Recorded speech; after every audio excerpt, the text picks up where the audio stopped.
ಹೋಗ್ತೇನೋ ಹೊಡಿಬೇಡಪ್ಪ. ರೀ ಮಗುನ್ ಯಾಕ್ರಿ ಹಂಗ್ ಹೊಡಿತಾ ಇದ್ದೀರಾ? ನನ್ನೇನೆ ಕೇಳ್ತೀಯ? ಇಲ್ಲಿ ನಿಂತಿದ್ದಾನಲ್ಲ ಇವನ್ನೇ ಕೇಳು. ಯಾಕೋ ಏನೋ ಆಯ್ತು? ಅಮ್ಮ ಎಲ್ಲ ಕಡೆನೂ ಟ್ರಿಪ್ಗೆ ಹೋಗಿ ಯೂಟ್ಯೂಬಲ್ಲೆಲ್ಲ ವಿಡಿಯೋ ಮಾಡಾಕಿದ್ರೆ ತುಂಬಾ ದುಡ್ಡು ಬರುತ್ತಂತಮ್ಮ. ಅದಕ್ಕೆ ನಾನು ವಿಡಿಯೋ ಮಾಡೋಕ್ಕೆ ಟ್ರಿಪ್ಗೆ ಹೋಗೋಣ ಅಂತ ಹೋಗ್ತಾ ಇದ್ದೀನಮ್ಮ. ಅಪ್ಪ ನೋಡಮ್ಮ ಹೆಂಗ್ ಹೊಡಿತೈತೆ. ಒಳ್ಳೆ ತಾನೇ ರೀ ಮಾಡ್ತಾ ಇದ್ದಾನೆ. ನಾನು ನನ್ ಮಗ ವಿಡಿಯೋ ಮಾಡ್ತಾನೆ, ಅಲ್ಲಿ ಇಲ್ಲಿ ಓಡಾಡ್ತಾನೆ ಅಂತ ಹೆಮ್ಮೆಯಾಗಿ ಹೇಳ್ಕೊಬೋದಲ್ವೇನ್ರಿ? ಅವನೆಲ್ಲ ಹೋಗ್ತಿದ್ದಾನೆ ಗೊತ್ತೇನೆ ನಿನ್ಗೆ? ಎಲ್ಗೋ ಹೋಗ್ಬೇಕು ಅನ್ಕೊಂಡಿದ್ಯಾ? ಅಮ್ಮ ಪಕ್ಕದ ದೇಶ ಅಸ್ಸಾಂಗೆ ಹೋಗ್ಬಿಟ್ಟು ಬರೋಣ ಅಂತ ಅನ್ಕೊಂಡಿದ್ದೀನಮ್ಮ ನಾನು. ಅಸ್ಸಾಂಗ್ ಹೋಗ್ತೀಯಾ? ಹುಷಾರಾಗಿ ಹೋಗಿದ್ ಬಾರೋ. ನಮ್ಮೂರ್ ದುಡ್ಡು ಅಲ್ಲಿ ಬಳ್ಸಕ್ ಆಗುತ್ತಾ ಇಲ್ವಾ ಅಂತ ನೋಡ್ಕೊಂಡು ಇಲ್ಲೇ ಎಕ್ಸ್ಚೇಂಜ್ ಮಾಡಿಸ್ಕೊಂಡು ಹುಷಾರಾಗಿ ಹೋಗಿದ್ ಬಾ.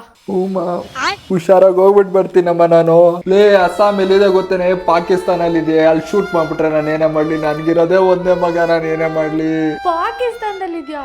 ಅಲ್ಲಿಗೆ ಯಾಕಪ್ಪ ಹೋಗ್ತೀಯಾ? ಇಲ್ಲೇ ಪಕ್ಕದ ದೇಶ ತಮಿಳ್ನಾಡು, ಆಂಧ್ರ ಪ್ರದೇಶ ಹೋಗಿದ್ದಪ್ಪ. ಅಲ್ಲಿ ನೋಡ್ದಮ್ಮ ವೀಸಾ ಸಿಗ್ಲಿಲ್ಲ ಅಮ್ಮ ನನ್ಗೆ.